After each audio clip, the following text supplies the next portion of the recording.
കുറച്ചുനാൾ മുമ്പ് വരെ ഞാൻ വിചാരിച്ചിരുന്നത് ഈ അച്ഛന്മാര് വീടുകളിൽ പോയി കൊടുക്കുന്ന കുർബാന എന്ന് പറയുന്നത് അന്ത്യ കുർബാന, അവസാനമായിട്ട് ഒരാൾക്ക് കൊടുക്കുന്ന കുർബാന എന്ന രീതിയിലൊക്കെയായിരുന്നു.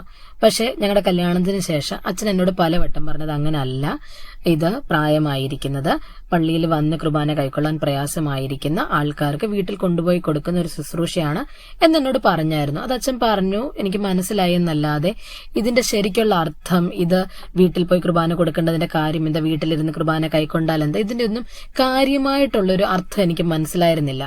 പക്ഷേ ഈ കഴിഞ്ഞ ശനിയാഴ്ച ഞങ്ങളുടെ ഇടവകയിലെ ഒരു അമ്മാമ്മയ്ക്ക് ഇതുപോലെ ഞങ്ങൾ വീട്ടിൽ പോയി കുർബാന കൊടുക്കുന്ന അവസരം ഉണ്ടായിരുന്നു. അപ്പൊ ഞാനും അച്ഛന്റെ കൂടെ പോയായിരുന്നു. ഞങ്ങൾ ആ വീട്ടില് ചെന്ന സമയം മുതൽ അമ്മമ്മയുടെ കണ്ണ് നിറഞ്ഞിരിക്കായിരുന്നു. ഈ അമ്മാമ്മയെന്ന് പറഞ്ഞാല് ഡിസംബർ മാസം വരെ ഏറെക്കുറെ എല്ലാ ആഴ്ചയും കുടുംബസമേതം പള്ളിയിൽ വന്ന് ദൈവത്തെ ആരാധിച്ചിരുന്ന ഒരു അമ്മാമ്മയാണ്.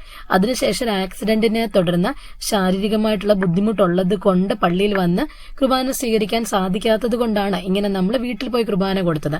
അപ്പൊ ഈ അമ്മാമ്മ ഭയങ്കര സങ്കടത്തോടെ ആ ശുശ്രൂഷ മൊത്തം അറ്റൻഡ് ചെയ്ത.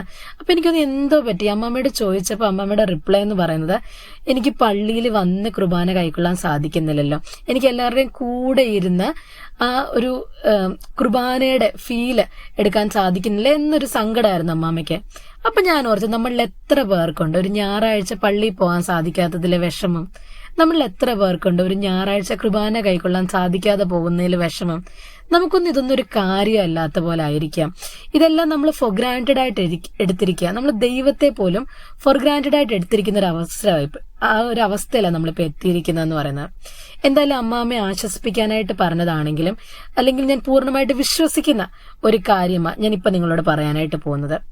ഞാൻ വിശ്വസിക്കുന്ന ഒരു കാര്യമുണ്ട്. നമ്മുടെ ജീവിതത്തിൽ ദൈവം നമുക്ക് ആയുസ്സും ആരോഗ്യവും നൽകിയിരുന്ന സമയത്ത് നമ്മൾ ദൈവത്തിന് വേണ്ടി ഇറങ്ങി തിരിച്ചിട്ടുണ്ടെങ്കിൽ, അല്ലെങ്കിൽ ദൈവം നമ്മളെ ഏൽപ്പിച്ച ജോലി ഏറ്റവും വിശ്വസ്തയോടുകൂടെ നമ്മൾ നിറവേറ്റിയിട്ടുണ്ടെന്നുണ്ടെങ്കിൽ, നമുക്കൊരു പ്രയാസം വരുന്ന സമയത്ത്, നമുക്ക് ശാരീരിക ബലഹീനതകൾ വരുന്ന സമയത്ത് നമ്മൾ എവിടെയെങ്കിലും ചെന്ന് ദൈവത്തെ കാണേണ്ട ആവശ്യമില്ല.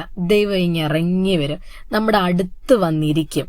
ഒരപ്പമോളം തന്നെത്താൻ ചുരുക്കി നമ്മുടെ ഉള്ളിലേക്ക് വന്ന് നമുക്ക് വേണ്ടുന്ന എല്ലാ സമാധാനവും, എല്ലാ ആശ്വാസവും, എല്ലാ ആരോഗ്യവും തരാൻ നമ്മുടെ ദൈവം മതിയായവനാണ്.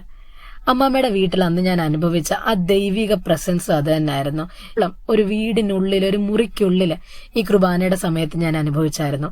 ഇത് നിങ്ങളോട് ഷെയർ ചെയ്യണമെന്ന് തോന്നി. ദൈവം നമ്മളെല്ലാവരെയും അനുഗ്രഹിക്കട്ടെ.